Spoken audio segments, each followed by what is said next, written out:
రాష్ట్రంలోని స్థానికేతర కోటా 15% ఇక పూర్తిగా మనవాళ్లకే దక్కనుంది. ఇక నుంచి తెలంగాణ అభ్యర్థులు పోటీ పడటానికి అవకాశం లేదు.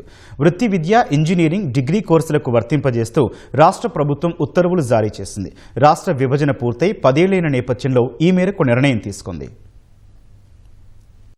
వృత్తి విద్య, డిగ్రీ, ఇంజనీరింగ్ వంటి ఉన్నత విద్యా కోర్సుల్లో ప్రవేశాలకు ఇప్పటి వరకు అమలవుతున్న 15% స్థానికేతర, జనరల్ కోటా సీట్లను ఇక నుంచి పూర్తిగా ఏపీ వారికే కేటాయించనున్నారు. ఫలితంగా 2025-26 విద్యా సంవత్సరంలో స్థానికేతర కోటా 15% సీట్లను రాష్ట్ర విద్యార్థులే పొందనున్నారు.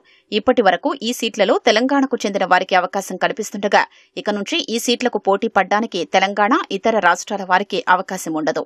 రాష్ట్ర విభజన జరిగి 10 ఏళ్లు పూర్తయిన నేపథ్యంలో ఉన్నత విద్య, వృత్తి విద్యా కోర్సుల్లో ప్రవేశాలు, ఉమ్మడి ప్రవేశ పరీక్షల నిబంధనల్లో స్థానికేతరను స్పష్టం చేస్తూ ఉన్నత విద్యాశాఖ కార్యదర్శి కోన శశిధర్ సోమవారం వేర్వేరుగా 3 ఉత్తర్వుల్ని జారీ చేశారు. ఇప్పటికే తెలంగాణ ప్రభుత్వం అక్కడి వర్సిటీల్లోని 15% కోటాలో ఏపీ వారికి అవకాశం లేకుండా ఉత్తర్వులు ఇచ్చింది. ఇప్పుడు ఏపీ ప్రభుత్వం సైతం ఇక్కడి వర్సిటీల్లో తెలంగాణ వారికి అవకాశం లేకుండా ఉత్తర్వులు జారీ చేసింది. కన్వీనర్ కోటా సీట్లు 70%లో 85% సీట్లను స్థానికులకు కేటాయిస్తారు.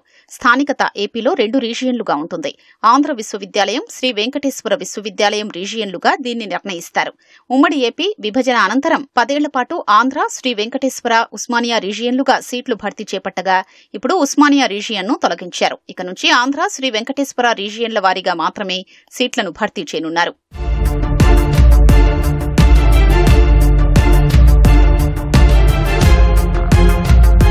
ఉమ్మడి శ్రీకాకుళం, విజయనగరం, విశాఖపట్నం, తూర్పుగోదావరి, పశ్చిమ గోదావరి, కృష్ణా, గుంటూరు, ప్రకాశం జిల్లాలు ఆంధ్ర రీజియన్ పరిధిలో ఉంటాయి.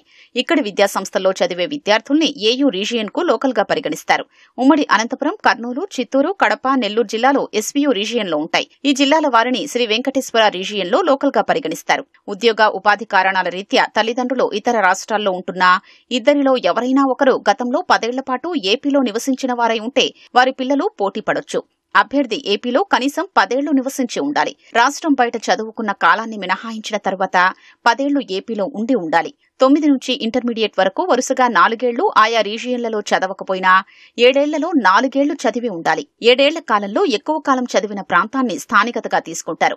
ఒకవేళ స్థానిక ప్రాంతంలో ఏ విద్యాసంస్థల్లోనూ 4 ఏళ్లు చదవకపోయినా అభ్యర్థి హాజరయ్యే అర్హత పరీక్షకు ముందు 4 ఏళ్లు ఏ ప్రాంతంలో నివాసం ఉంటే దాన్ని స్థానికతగా పరిగణిస్తారు. 2 లేదా అంతకంటే ఎక్కువ ప్రాంతాల్లో చదివిన కాలం సమానంగా ఉంటే చివరగా చదివిన ప్రాంతాన్ని స్థానికంగా తీసుకుంటారు. రాష్ట్రంలో 7 ఏళ్లు ఏ విద్యాసంస్థల్లో చదవకపోయినా అర్హత పరీక్ష రాయక ముందు నుంచి 7 ఏళ్లు ఏపీలో నివసించి ఉంటే స్థానిక అభ్యర్థులుగా లెక్కిస్తారు.